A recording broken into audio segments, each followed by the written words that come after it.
Okay, so in this video, we're gonna continue with using map. Last video, I explained, well, I showed the difference between for each and map.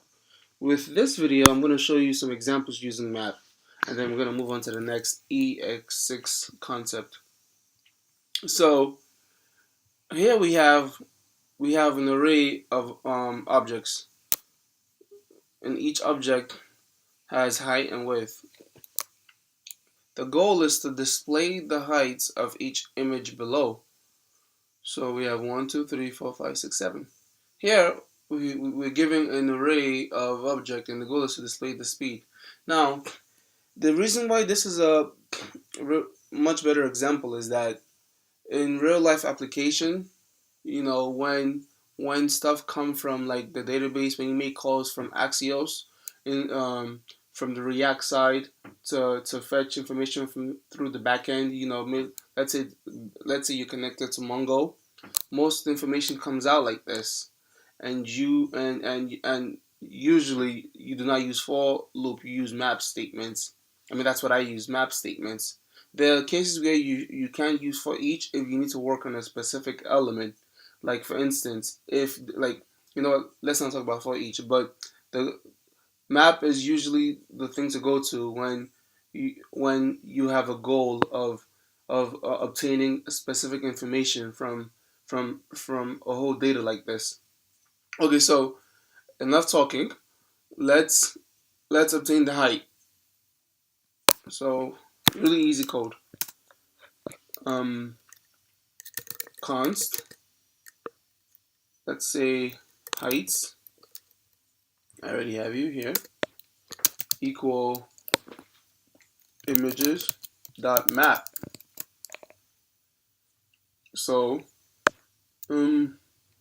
let's do it this way first. Then I'll show you a different way. So I'm gonna say image using arrow function here, and then I'm gonna say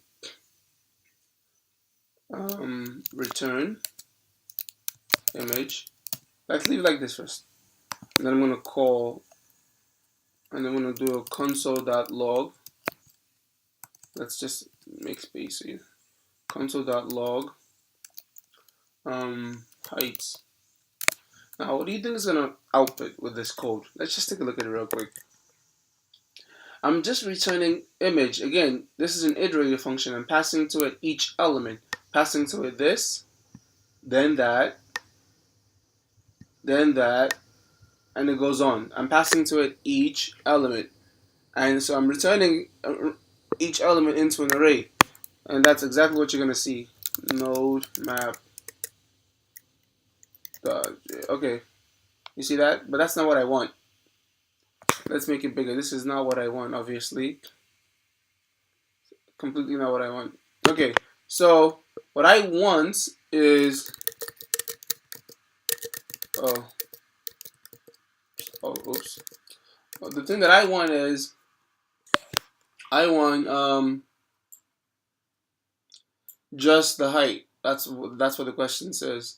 So obviously this is wrong. What about if we do this? Image.height. So I'm taking away each height from the element and returning it. This would work. Let's see. Okay, beautiful. So I have all the height. Very simple. But now since we're using ES6, we gotta and we're using arrow functions, we gotta do it the right way. So I'm going to delete this. Then I'm going to remove the return function in this bracket. I'm going to leave it just like this. You see that? One liner. It's a one-liner code. This is the beauty of it. And now let's run this again. Same thing. Beautiful. Now, there's still more we can do to this. There's something called destructuring. I'm not going to go into it as much, but I can destruct each term in here. As you can see, it's all height all the way, and width. So if I just want to get the height out, I can simply just do this. Height, remove all of this, And now I'm going to get the height. So I'm destructuring the array of objects, and I'm taking out the height in each object. And I got the same thing. Beautiful. Now the next code, let's go through this really quick because I like to make my videos short.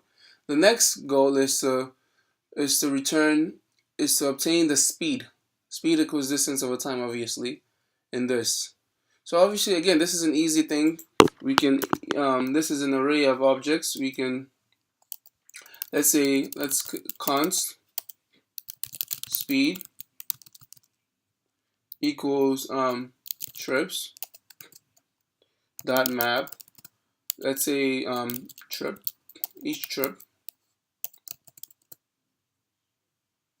and we can do it like this. Actually, we can destruct it right away. We can destruct both distance and time, and then return distance over time. This is interesting, like this. Something that, let's see. Let's comment out what I did already. That's not gonna print. Nothing. Interesting. Now, obviously there's nothing because I didn't console log it out to the thing. Speed.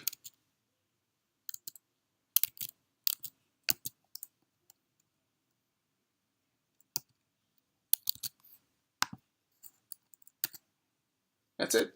We got the speed. Make it bigger. Let's clear all of this. Let's run it again. We got the speed right here. 3.4, 1.8, and 2.36. I destructed the distance and I took out the time and I just divided it by each other. And that's the beauty of using map. Okay, go back to this code above here. I destructured the height and I was able to get the height. And you don't have to do all this fancy stuff that I'm doing. If you don't want to destructure, you can just simply do this. It's not needed, honestly. You can just do trip, and then you can return. You can say trip dot distance, divide that by trip dot time. Get the same exact thing. I just anytime I see the same word being used too many times, trip, it becomes annoying and petty. I like clean code. That's just always my nature. Thank you.